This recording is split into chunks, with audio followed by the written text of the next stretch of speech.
अस्सलामुअलैकुम। मोहम्मद अज़ सिद्दीक अपने प्रोग्राम मैथ्स व्यूज़ के साथ हाजिर खिदमत है। 25 अगस्त 2024 इतवार का दिन है।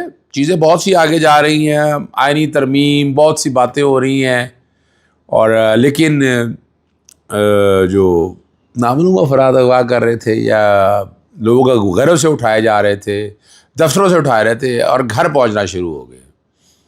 सरकार क्या करेगी इसका ये है, सरकार को बताना है कि ये लोग जो अगवा किए गए, उठाए गए, सरकार क्या खामोश बैठेगी कि अपने घर आगे कोई तावान दे के आया है या क्या कुछ हुआ है, या कच्चे के डाकुओं के हवाले से बात होती है। ये तो सरकार को एक्सप्लेन करना है। अल्लाह करे कि सरकार को होश आ जाए, वरना सरकार तो सिर्फ इसलिए बची हुई है, लगी हुई है कि उसने अपने आप को बचाना है। That's all what they want. चलें हम आगे चलते हैं। नून लीग में पीपल्स पार्टी और नून लीग में पावर शेयरिंग का फार्मूला तय पड़ गया। यानी वो लूट मार तो पहले भी हो रही है, क्या इकट्ठे कैसे हो सकती है। अब ये इकट्ठे होने के हवाले से मामला तो तय हो रहे हैं। अफसार आलम के इंकशाफ पे आप परेशान ना होइएगा। शाहिद असलम के साथ ऐसी लड़ाई लड़ी, शाहिद असलम ने चेहरा दिखा दिया अफसार आलम का। उसने ना जो चेहरे पे निकाब उतार पड़े वो सारे उतार के फेंक दिए उस शाहिद असलम ने। वो भी साफ़ी है। उसने बताया कि तुम पहले और आखिर के दौर में जो बातें कर रहे थे वो क्या है। फैज तो बड़ा याद आता है, तो जनरल बाजवा का किरदार नहीं बताना। वो आज बैठ के जनरल बाजवा का जिक्र कर रहा है, जरा जनरल फैज का जिक्र कर रहा है, जरा आज 2.5-3 सालों का पूछा तो आग लगी उसको। वो झूठ भाई, वो कैसे कर सकता है। मफाद परस्त आदमी तो इसका यही काम है। मफाद परस्त आदमी इसके अलावा क्या कर सकता है और क्या कहना है।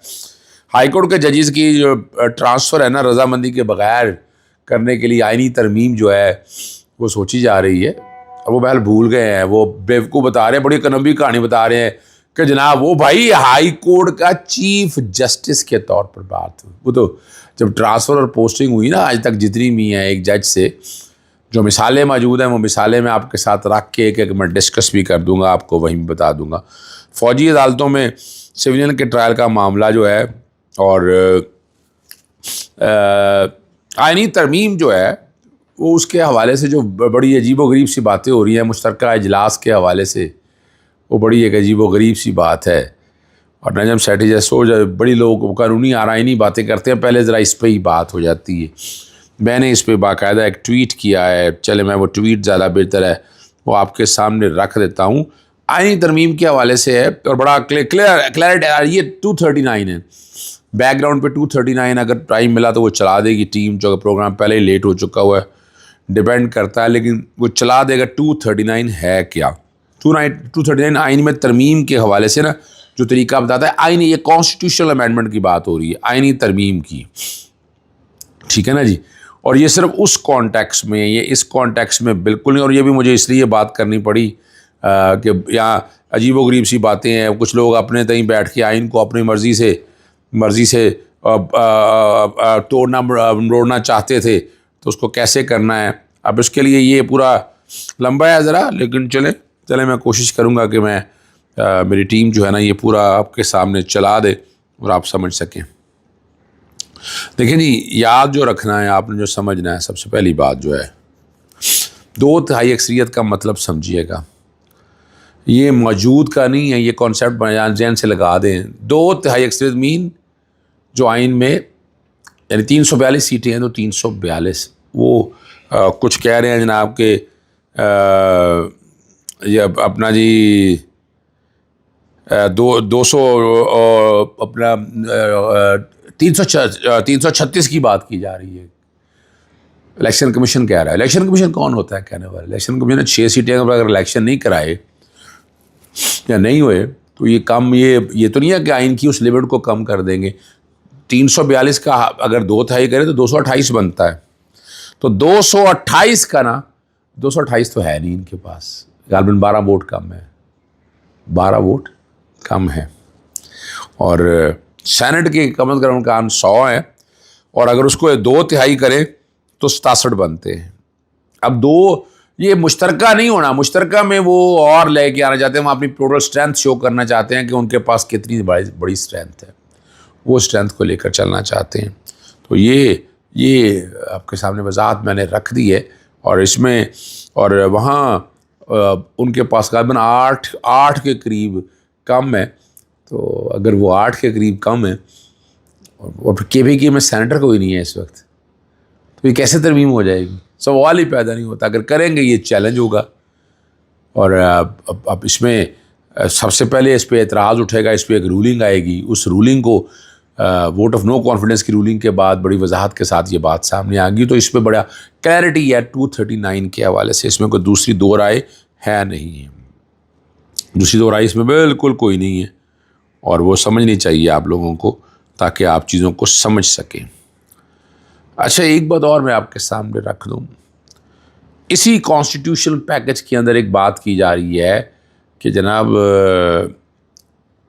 सीनियर मोस्ट जज ने चीफ जस्टिस बन सकता। अल जिहाद ट्रस्ट में भी, अल जिहाद ट्रस्ट का जो प्रिंसिपल था ना, वो सीनियर मोस्ट के कॉन्टेक्स्ट में हाई कोर्ट के जजेस या सुप्रीम कोर्ट में था। लेकिन यहाँ आर्टिकल 175 में गालिबन 3 है, 3 है कि इसमें लिखा हुआ है, लफ्ज़ पढ़ देता हूँ मैं आपके सामने। Notwithstanding anything contained in clause 1 or clause 2, the president shall appoint the most senior judge of the Supreme Court as the Chief Justice of Pakistan. Senior most judge. इसलिए तरमीम चाहिए कि जैसे सईद मंसूर अली शाह, जस्टिस मुनीब अख्तर, और उनके बाद जस्टिस याया अफरीदी, फिर जस्टिस अतर मिनल्ला, और उससे पहले जस्टिस अमीनुद्दीन। तो जस्टिस अमीनुद्दीन तक जाने के लिए वो 5 जजेस का डालेंगे कि 5 में से सीनियर मोस्ट जज उठा लें। और जस्टिस अमीनुद्दीन सूट करते हैं, आम बातें हैं, हो रही हैं। इसमें मैंने कोई अनोखी बात तो नहीं आपके सामने रखनी, मैंने आपके सामने वही हालात रखने हैं जो मेरे तक बात बड़ी वजाहत के साथ सामने है। अब मैं आपको ले चलता हूँ आगे पावर शेयरिंग का जो अच्छा हाँ, एक बात पहले मैं कर लूँ जजेस वाली, उसके बाद फिर हम हम आएंगे। और उसमें ख़ास तौर पर जजेस में तब्दीली के हवाले से रजामंदी के बगैर जो है ये 200 में तरमीम आइनी पैकेज का हिस्सा है, जिसमें ये है कि जजेस की रजामंदी के बगैर जो है ना, दोनों ठीक है ना, चीफ जस्टिस ऑफ पाकिस्तान और दोनों हाई कोर्ट यानी चीफ जस्टिस ऑफ पाकिस्तान और इस्लामाबाद हाई कोर्ट के चीफ जस्टिस और लाहौर हाई कोर्ट के चीफ जस्टिस, यानी इस्लामाबाद से लाहौर पर भेजना हो तो उसकी सीनियरिटी मुतासर होगी। यानी ये एक इशू नहीं है, ये बड़ा एक सीनियर इशू है जो मैं आपके सामने रखना चाहता हूँ। अब वहाँ से जज ट्रांसफ़र करेंगे तो वो कहाँ लेके जाएंगे और किस नंबर पे आप रखेंगे, ये बड़ा सीरियस मामला है। यानी जो माजी में होता रहा है वो माजी में आपके सामने मैं रख देता हूँ, जो पहले होता रहा है। ठीक है ना जी। 2 फरवरी 2008 में लाहौर हाई कोर्ट के जस्टिस सरदार इस्लाम का इस्लामाबाद हाई कोर्ट में तबादला में लाया गए थे और चीफ जस्टिस बनाए गए थे। जस्टिस एम बिलाल खान को इस्लामाबाद हाई कोर्ट के चीफ जस्टिस के तौर पर तब्दील किया दिया था। और जनाब परवेज़ मुशर्रफ के दौर में ये कह रहे हैं, और जस्टिस इकबाल हमीदुर रहमान को भी। और ये वजह थी कि उसमें जजेस की तादाद नहीं थी, ये भी बता दूँ, जजेस कम थे ना, तो जजेस चीफ जस्टिस अपॉइंट करना होता था, नहीं लाने की बजाय। ये कॉन्सेप्ट ये भी था, ये भी मैं बताता चलूँ। तो वो अब क्यों है? अब इसलिए है कि इस्लामाबाद हाई कोर्ट में सारे जजेस तो गवर्नमेंट को आगे लगाया हुआ है। आज अगर लोग बाहर आए हैं, बरामद हुए हैं, तो क्रेडिट जाता है जस्टिस मियां गुल सरोवर अज़ीम का, बाकी तमाम जजेस का। बड़े वाइब्रेंट और क्लियर है। अल्लाह ताला उन्हें जिंदगी और सेहत दे। लाहौर हाई कोर्ट में जजेस में यानी हिम्मत तो करते हैं, उतनी हिम्मत नहीं करते हैं। और यहाँ पर बता दें आप, मैं तो कई केसेस में पेश हुआ हूँ, मैंने तो नहीं देखा यार, यानी कई दफ़ा मैं देखता हूँ जस्टिस शहराम साहब की कोर्टों में अगर केस लगा है, जस्टिस शहबाज देवी कोर्टों में केस अगर लगा है, तो वो सिर्फ जनाब वो आज दे दें, कल आ जाएंगे, रिपोर्ट आएगी, यह आएगी, इससे आगे तो बात ही नहीं होती है। और वो पुलिस का काम लॉलीपॉप दे रहा है। बड़ी साफ सी बात है, जो लोग आते हैं सारे लॉलीपॉप देते हैं। असल बात हो, जब तक हकायक में जाने के लिए बहुत कुछ करना है, बता देना, यानी जियो फेंसिंग करानी हो, CCTV, यानी एक ही दिन के अंदर सारा डेटा इकट्ठा नहीं हो सकता अगर करना चाहें तो ये बातें सारी वो चल रही हैं। लेकिन याद रखें, आपको सामने कह रहा हूँ, मैं चैलेंज करूंगा इसको यार, क्या बात कर रहे हैं। अभी तो लाहौर हाई कोर्ट का जो आपने चीफ जस्टिस सीनियर जो आपने जूनियर लगा दिया चीफ जस्टिस, मैं नहीं समझता उसको, मैं उसको वायलेशन समझता हूँ। आज को चौके आइन में नहीं लिखा हुआ सीनियर मोस्ट का, तो इसलिए जो है वो ये वायलेशन वहाँ पर हो रही है और ये होती रहनी है, ये होती रहनी है। मैं बता दूँ आपको, बदलना भी चाहेंगे तो बड़ा मुश्किल है। आखिर में सिर्फ अबसार आलम जो बड़ा हीरो बनते फिर रहे हैं जनाब, जनरल फैज़ के बारे में क्या है जनरल फैज़, तो क्या उस वक्त chief of the army staff को नहीं पता था क्या कुछ हो रहा है? सिर्फ खाली जनरल फैज़ हमीद को क्यों सारे मामले में लाया जा रहा है? क्या सबको नहीं पता था? क्या उनके बातों लोग उनके नॉलेज तक बातें नहीं गई थी?